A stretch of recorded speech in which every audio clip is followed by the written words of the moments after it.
Hello friends. जब हम कभी भी घर खरीदते हैं तो उसके अंदर बहुत सारी चीज़ें होती हैं और उसमें से एक चीज़ बहुत इम्पॉर्टेंट होती है कि लॉट कैसा है, लॉट की शेप क्या है।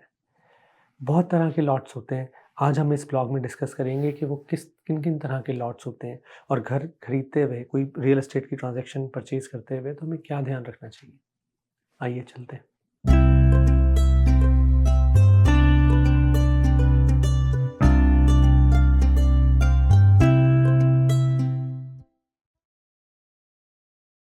तो सबसे पहला मैं आपसे डिस्कस करना चाहता हूँ रेगुलर लॉट। जैसे आप अपनी स्क्रीन पे देख सकते हो कि इस पर्टिकुलर एग्जांपल में ये 50 फीट का फ्रंट है और 125 फीट की डेप्थ है। और प्राइवेसी रेगुलर लॉट में हमेशा 3 साइड से प्राइवेसी होती है। You are only expose from the front and that's the benefit and the reason why regular lot is prime. एक और चीज़ मैं आपको बताना चाहता हूँ कि रियल एस्टेट में जो फ्रंटेज है उसकी बहुत ज़्यादा इंपॉर्टेंस है डेप्थ से। जैसे आपको क्लियर हो जाएगा अगर मैं एग्जांपल से बताऊँ कि एक लॉट है, वो है 30 बाई 140 का, यानी 30 फुट फ्रंट और 140 फुट डेप्थ। और एक दूसरा लॉट है, वो 40 फुट फ्रंट और 110 फुट डेप्थ। तो इस केस में जो 40 फुट वाला लॉट है that is way more better than the 30 feet lot. Because जो एलिवेशन, जो प्रीमियम एलिवेशन आती है किसी भी प्रॉपर्टी की, वो फ्रंटेज से आती है। जितना चौड़ा फ्रंट होगा, उतना रॉयल और उतनी अच्छी प्रॉपर्टी दिखेगी। अब हम बात करते हैं पाई शेप लॉट्स। पाई शेप लॉट्स जनरली वहाँ होते हैं जहाँ पे कोर्ट लोकेशन है या फिर cul de sac type of location है, जहाँ पे end of the street semi circular cul de sac बना हुआ है।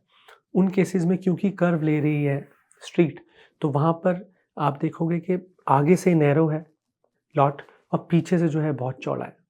आप कई बार ऐसे भी देखोगे कि लॉट आगे से 22 फुट का है, 24 फुट का है और पीछे से 100 फुट का है, जहाँ पे काफ़ी कर्व ले रही है।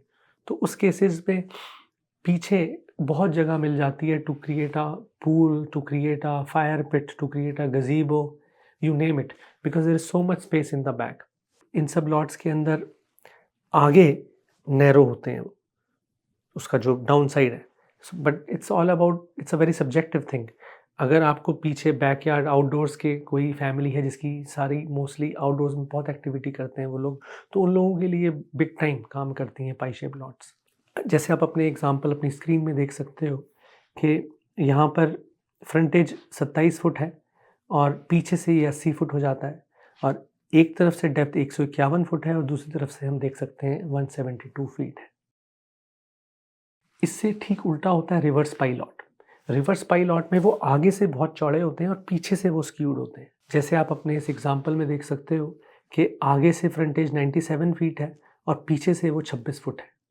पीछे से बहुत स्क्यूड हो जाता है। जहाँ पे स्ट्रीट बेंड लेती है वहाँ पर ऐसा होता है। इनके बैकयार्ड बहुत ही रिस्ट्रिक्टेड होते हैं, जो इनकी सबसे मेजर प्रॉब्लम है। अगला मैं डिस्कस करना चाहता हूँ इर्रेगुलर लॉट, जो जिनकी कोई भी साइड रेगुलर नहीं होती। इनमें जब हम कंस्ट्रक्शन करें या बिल्ड करें तो सबसे बड़ी प्रॉब्लम आती है, क्योंकि इसके अंदर बहुत सारी डेफिशिएंसीज है कि कैसे फ्लोर प्लान बनाया जाए, कि प्रॉपर्टी को कैसे बिठाया जाए लॉट के ऊपर। इस एग्जांपल में आप देख सकते हो कि फ्रंटेज 110 फीट है, बट बाकी डिस्प्रपोर्शनल 103 फीट और 30 फीट दूसरी साइड में है।